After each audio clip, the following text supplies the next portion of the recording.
Le Royaume-Uni, la France et les États-Unis ont réclamé de leur gouvernement qu'ils instaurent des lois anti-pollution. On ne voit plus ce genre de brouillard dans ces pays-là.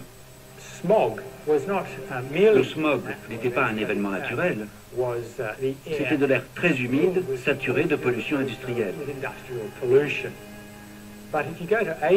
Mais si vous allez en Asie, et si vous survolez la Chine, vous verrez de vastes étendues couvertes d'une épaisse couche de pollution.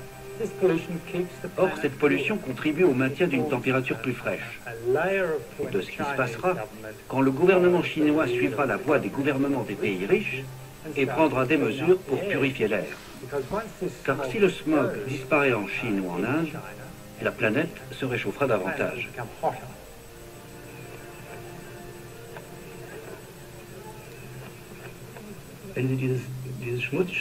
Si on élimine ce bouclier de pollution, on obtient un réchauffement local d'1 degré, peut-être en l'espace de 5 à 10 ans. Cela dépend de la vitesse à laquelle est éliminé le bouclier de pollution. Imaginez que la Chine y soit parvenue et qu'elle décide d'en contrer les effets en envoyant des aérosols de sulfate dans la stratosphère.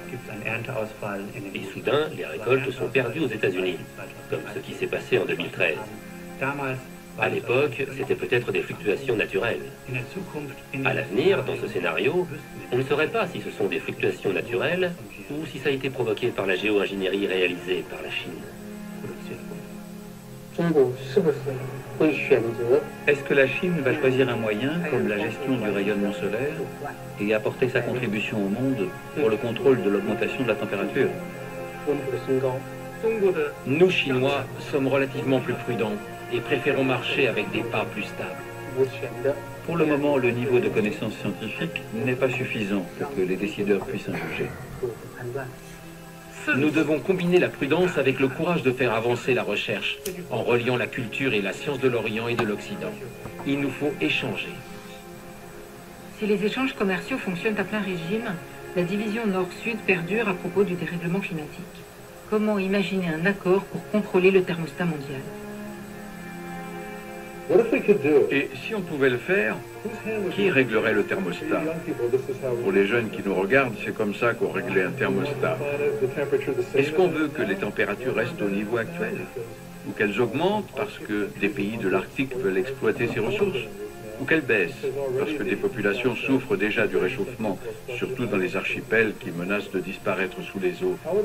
Comment décidera-t-on de la température souhaitable? En fin de compte, on n'a qu'une seule planète.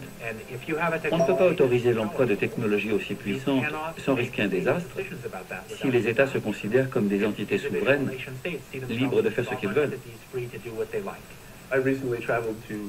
Je suis allé récemment à New Delhi, en Inde, pour assister à des réunions sur la recherche en géo-ingénierie du climat et des Blancs. En l'absence d'un gouvernement mondial du climat, y a-t-il un moyen d'empêcher un État d'utiliser la géo-ingénierie en dernier recours? Beaucoup de gens disent qu'il n'y a pas de loi, et on a besoin de lois.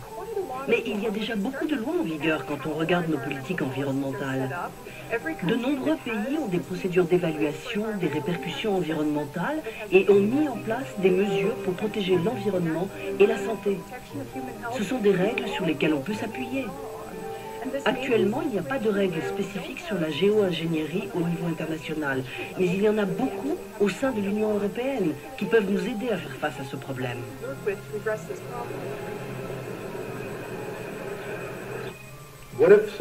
Que se passerait-il si de grandes entreprises, appelons-les BP ou Exxon, et elles feraient du lobbying auprès des puissants pour pouvoir continuer? On pense que toute nation de taille moyenne pourrait déployer un bouclier solaire. Mais certains craignent qu'un milliardaire prenne les devants. Quelqu'un qui se prendrait pour le Messie et s'imaginerait sauver le monde. C'est quelque chose qui aurait plutôt tendance à effrayer. Eh bien, on passait outre.